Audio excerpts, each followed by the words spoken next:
Hi, Dr. Lindsay. Welcome to the show. I'm very excited to have you on today.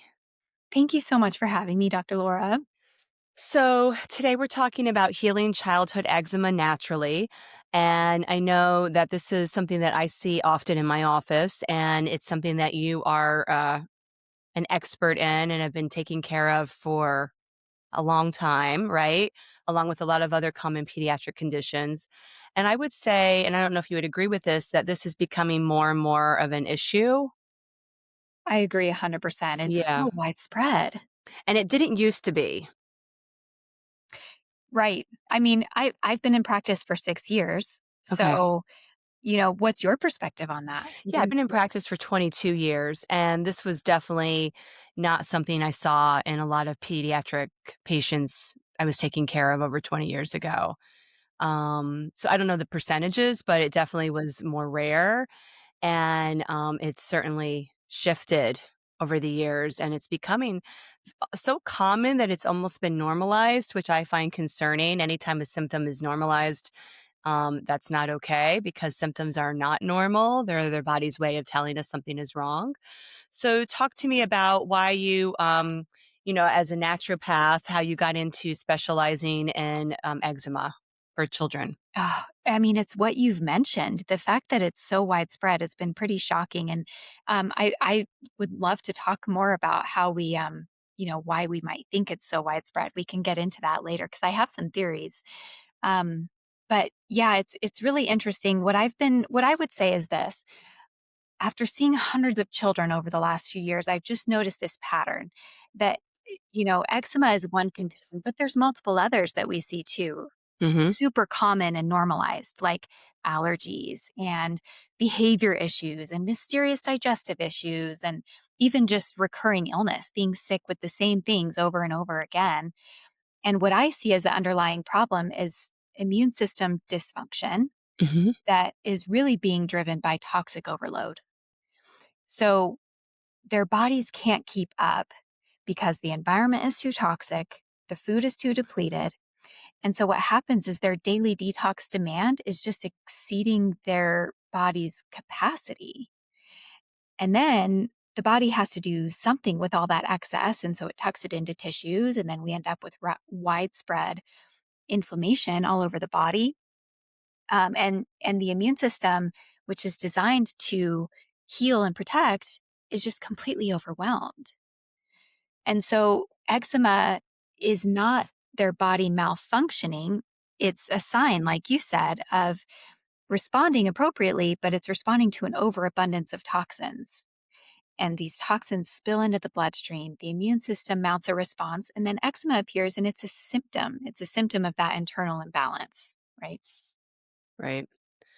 Yeah. So it's definitely an opportunity whenever we have symptoms in our body, in ourself or our children, it's an opportunity to listen and to pay attention.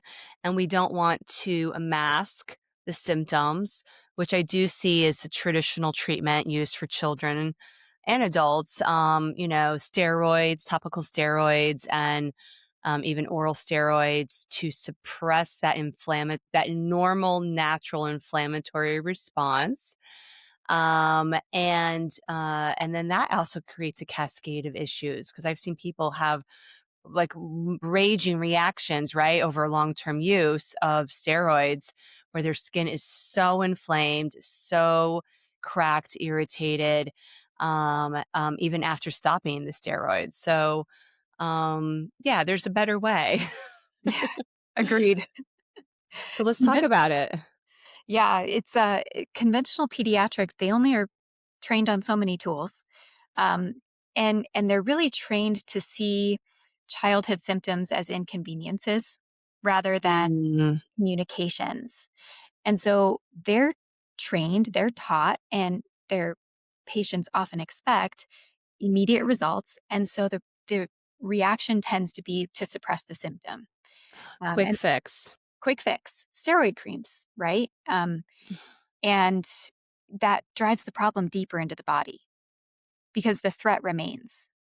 So the immune system continues to react to the threat. But after being unable to express its need for healing through the skin, it's going to try another route. So often You've probably seen this. It lands in the lungs, and then the child develops eczema, or sorry, Asthma. asthma, which is again suppressed with steroids. So, time and time again, as the immune system is trying to do its job, it's punished for doing so. Mm, But the body's innate wisdom can't be blocked. And so it keeps trying to find these other avenues to carry out tasks. And that leads to multiple symptoms in multiple body systems. And right, which is all connected.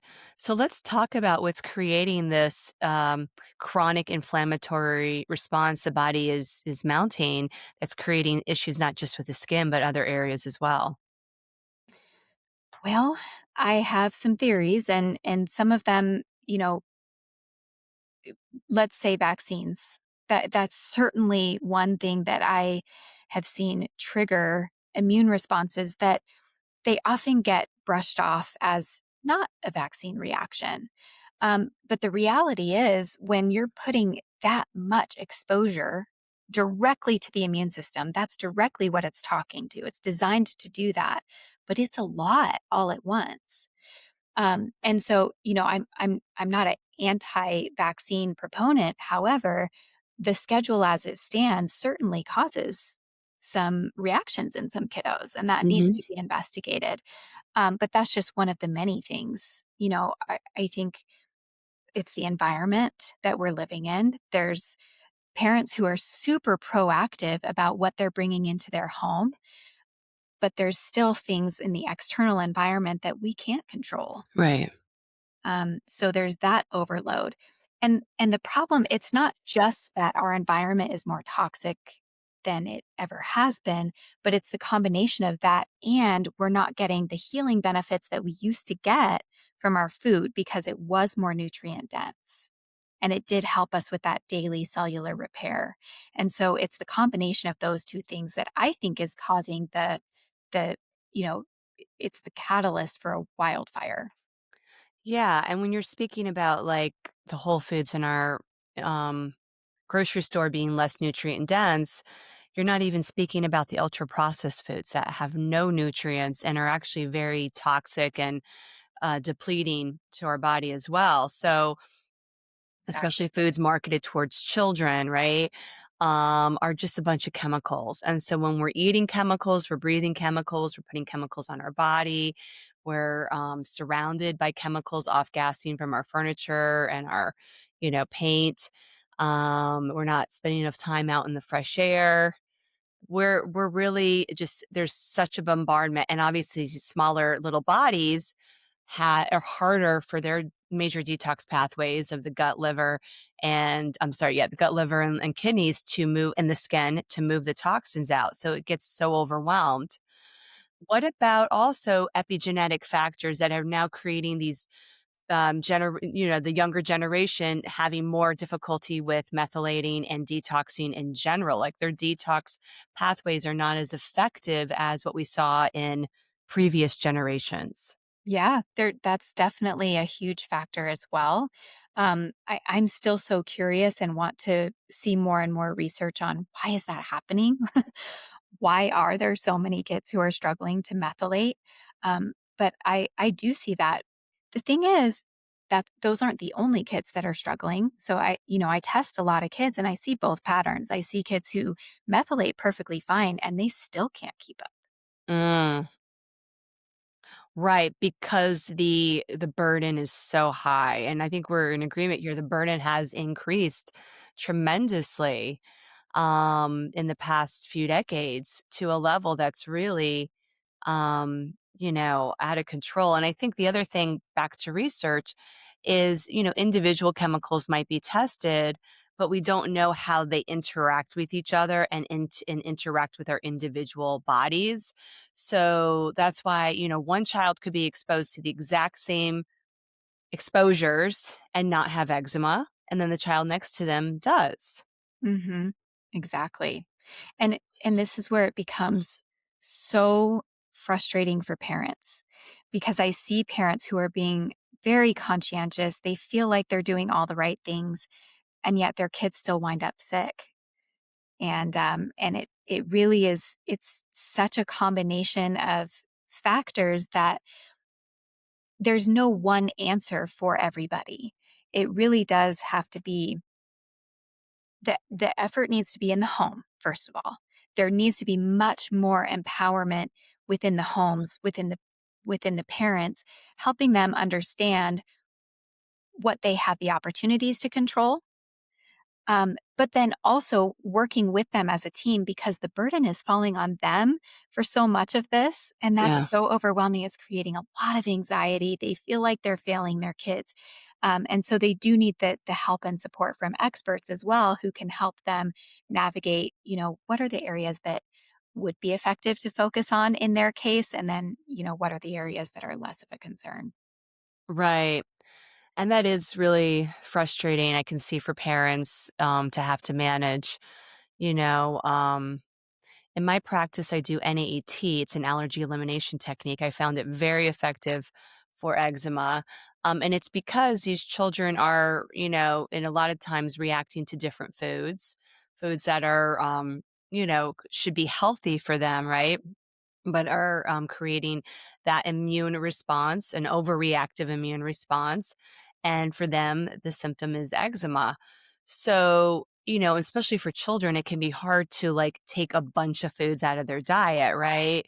Some elimination might be necessary, but at the end of the day, if we can help the body be less reactive to food so they can have more of a well-balanced childhood, right? And not feel so restricted.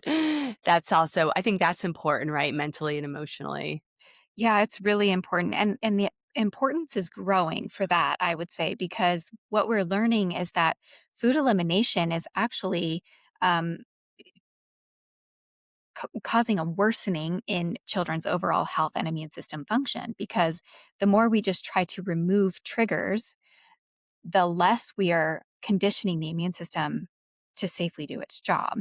Mhm. And so we can just chase triggers their whole life, and they end up living a very isolated, um, very sad life. But the reality is, it's easy to blame the food, and the reason for that is, um, foods can contribute to the inflammatory process, especially gluten.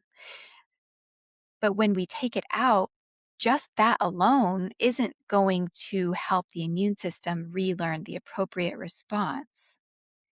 And so when we take out the food, it's helpful because it decreases the amount of morbid matter that the body's having to process through every day. And it Mhm. allows the mitochondria some room to breathe so that it can actually direct its energy towards healing instead of combating inflammation, or creating more inflammation to combat exposures. Um, so, eliminating food should be viewed, especially for children, as just a very temporary solution while we reset the immune system and while we do the healing in the gut Mhm. so that we can put the foods back in. Ideally, right? Mhm. That would be the goal. Yeah, for sure. So yeah, we do find that leaky gut, which could be caused from, antibiotic use, cesarean birth, formula feeding, introducing solids too early. All of this can contribute to digestive issues in that growing child and can show up as eczema symptoms. And then to your point, when you're leaky and those food particles that you're eating are getting into the gut tube, they get absorbed and create that overreaction of the immune system, right? And then create more of that inflammation. So, certainly, healing the gut is important. So, do you want to talk a little bit about that and why it's not enough also? Yeah. I had to learn this the hard way because I first, when I was first in practice and I was seeing eczema, that was my primary focus, heal the gut. Mhm. Yeah. But the thing is, only only in this case 70% of the immune system resides in the gut. What about the other 30%? We Mhm. can't ignore that, especially because the immune system has, in its innate wisdom, it's made an adaptation. When it's used to responding to triggers, it adapts. And what happens is the cell signaling in all the detox pathways, in all the immune system pathways, they shift towards this adaptation. And so even if we just heal the gut, the immune system is going to continue to function in this newly adapted path. This is where epigenetics comes in. It has adapted, it's changed its patterns, and it's going to continue to be um, more likely to cause an inflammatory eczema response whenever it does get overwhelmed, even at the slightest level of overwhelm. And so the way that I support the immune system is I reset the immune system. I want to get those cells to talk to each other again. And the best way I know how to do that is with homeopathy. Mm, that is Um, a great tool. it is. Do you use it in your practice as well? I do. And then back to resetting the immune system, I'm also thinking chiropractic adjustments. All those kids in my practice are getting, I mean, how do I even forget that part? That's foundational, right? If the nervous system is wonky, which is impacted by a chiropractic adjustment, the immune system is going to be controlled by that. So, yes, setting the stage for a healthy functioning nervous system and immune system is huge. And what I love about homeopathy, I do complex homeopathy versus classical, because that's just how I was trained. But with the complex homeopathy, it's really getting into that cellular level and cleaning, even detoxing at that cellular level, right? Moving the toxins out of the cell so then the body can move it out of the body, right? Because things can get stored in the cell that we can't even access with herbs and nutrients and other tools. Right, exactly. I've never found something that resets the cells better than homeopathy. Mm, And to your point, a body cannot heal if the nervous system doesn't feel safe. yeah. That's such a crucial part. And so I do recommend um, some form of hands-on therapy. A lot of parents like craniosacral Mhm. or chiropractic or the combo. Mhm. So it's great when we have both of that. Yeah. And I find those kids do heal so much faster. Yeah, that makes a lot of sense. Combining the homeopathy with the gut healing. And part of that gut healing is, like you said, temporarily taking the foods out so we're not putting more fuel on the fire, right? And then, do you do like stool testing to see like what's going on with the gut, where the bacteria might be out of balance? Yeah, I do frequently, especially if we're hitting a wall. A lot of times, because I have seen such similar patterns for such a long time, I just operate on the assumption. Mm-hmm. And we can get massive healing progress regardless of what's in the gut. But sometimes it is helpful to know what species are in the gut because if we're hitting a wall, it helps to know, are we dealing with fungal or bacterial? Because those require different herbal supports. Mm-hmm. And sometimes those are um, those require additional treatment. We have to be a little bit more aggressive if there's overabundance of those species. They can be really resistant. That's correct. And that's not going to respond to just like an elimination diet and throwing in some probiotics and fermented foods. Do you use fermented foods a lot with kids? I don't dive into that right off the bat. The reason being, with eczema, a lot of times the fermented foods increase histamine production and then they end up in flares.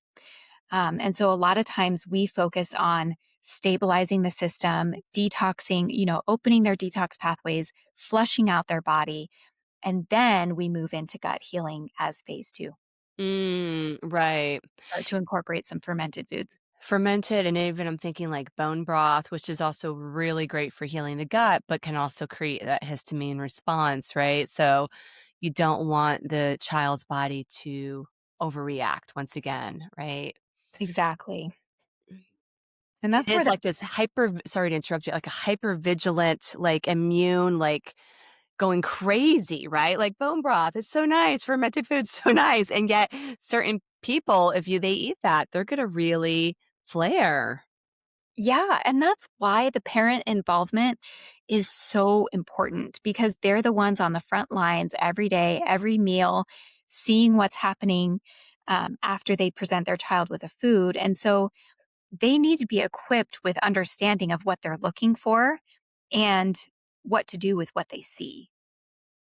Right. Um, so that is why I moved more in the direction of coaching through eczema rather than just working in one-on-one patient visits, because we can make so much more progress when we're having touch points frequently throughout the week. Those parents need guidance constantly. Like, was this good? Was this bad? Should I be worried? Should I not be worried? Should I keep giving him bananas? He got a little bit of a rash around his mouth. What does that mean?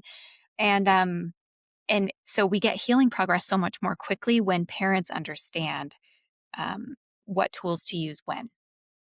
Right. Well, that makes a lot of sense. And so, with your program that you do to working coaching with parents, can you talk about what that looks like? Yeah, absolutely.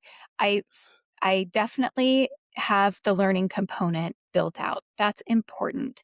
But I did not want it to be a simple do it yourself course because of what I just mentioned. It requires a lot of back and forth and problem solving together because every child is so different. So I do get them in there, get them plugged in, get them learning. We build their kickstart plan right off the bat, which is those remedies that do detox the system, that Mm, allow the organs to reset. We need the liver and the kidney talking to each other again. We need them to release what they've been holding on to. I love using analogies, and one of my favorite analogies is thinking about a fishbowl. You can't just clean a fishbowl by adding clean water to it. You have to mhm, actually dump out the dirty water and refill it. And that's essentially what we're trying to do right off the bat. Let's flush all that murky water out of the system because it's cloudy extracellular matter. The cells can't talk to each other through it.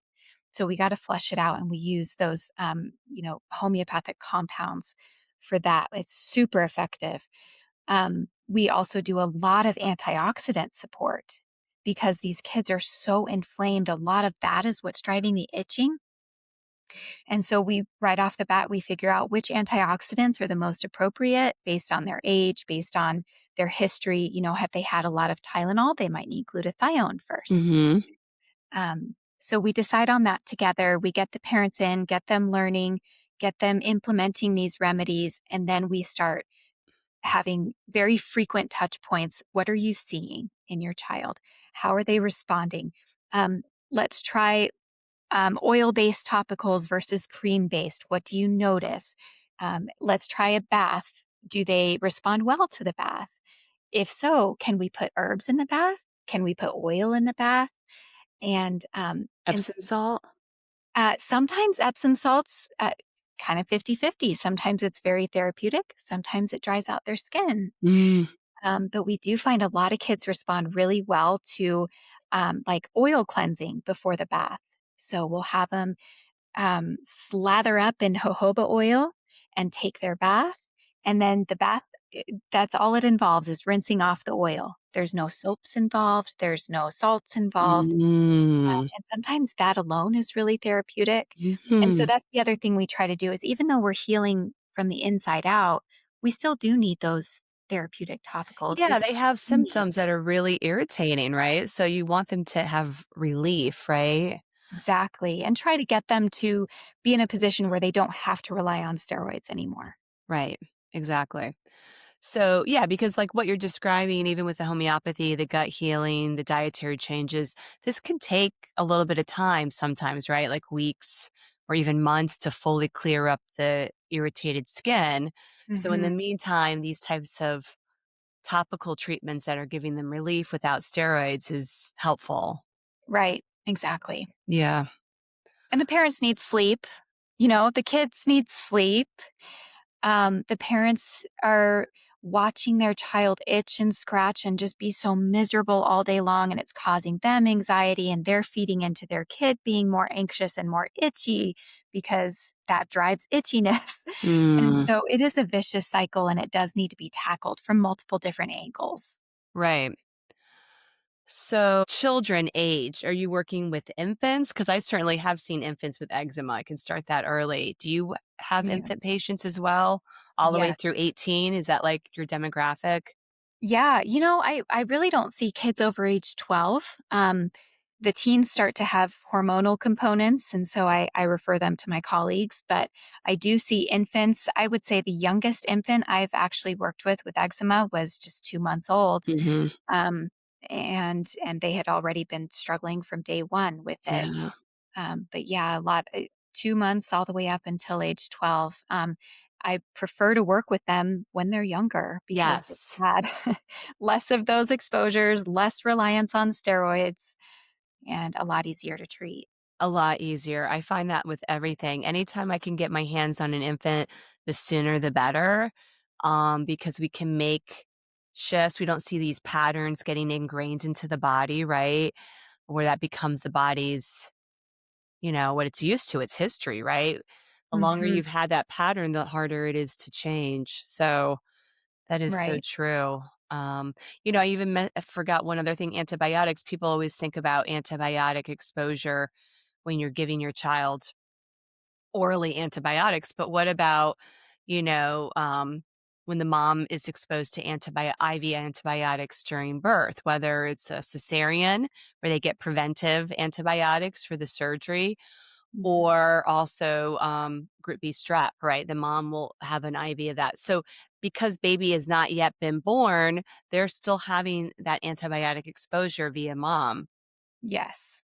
Yes, 100%, and oftentimes those moms are told it's safe, it's no big deal, it won't have any impact on your child, but I have definitely seen that pattern enough to say that it definitively does have an Yeah. impact on them, and Yeah. even if they're breastfeeding and say they develop mastitis and have to take antibiotics for that, same thing. Oh, I didn't even think about that one, but yes.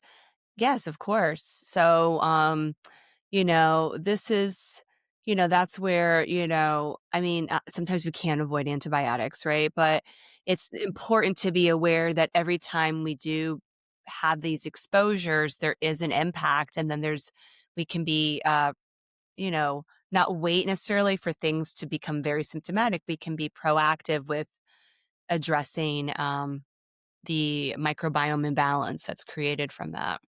100%. Yeah, the sooner we get involved in protecting the gut, the better when it comes to antibiotics. Yeah, for Yeah. sure.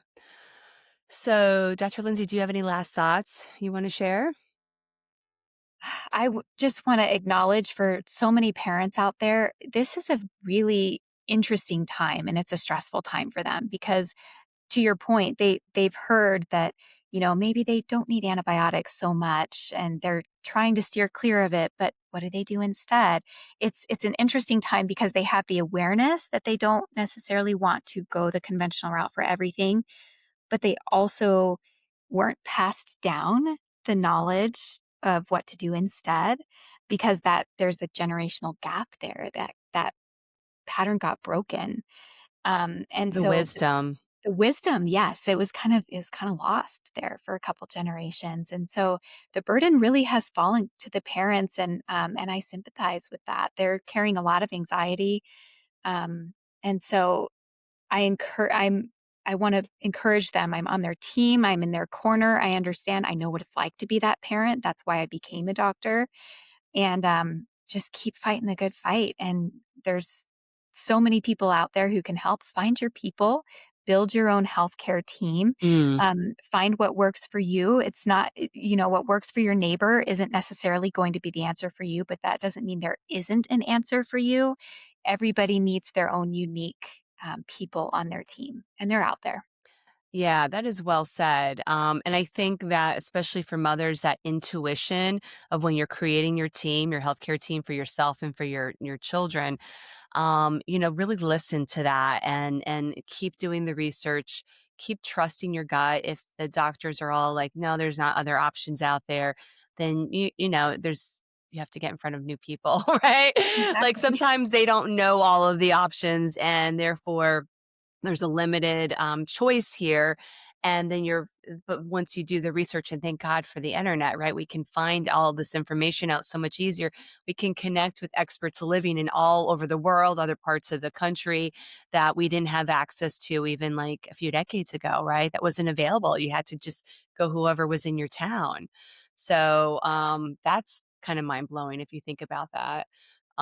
So how do people find you if they want more information of how to work with you and your program?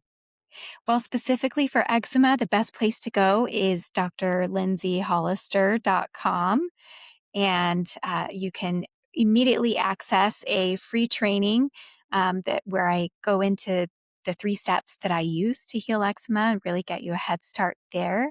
But it's also great to connect with you on Instagram at The Organic Cure. Okay, awesome. Well, Dr. Lindsay, thank you so much for coming on the show today. Thank you so much for having me, Dr. Laura. It was a pleasure. Well, I hope you enjoyed today's show and definitely make sure to check out Dr. Hollister's website, theorganiccure.com, to get more information and how you can work with her and get support around your children's eczema. In addition, if you need extra support and guidance with your own personal health journey, I am here to help. I'm now offering virtual functional medicine consultations, specializing in preconception, fertility, and women's health. Please go to my website at drlaurabrayton.com. That's DRLAURABRAYTON.com. Click Become a Patient to schedule a complimentary 15-minute discovery call with me to see if my program is a good fit. And also, if you love this show, please leave us a review. Go to ratethispodcast.com/well-adjusted mama and follow the simple instructions.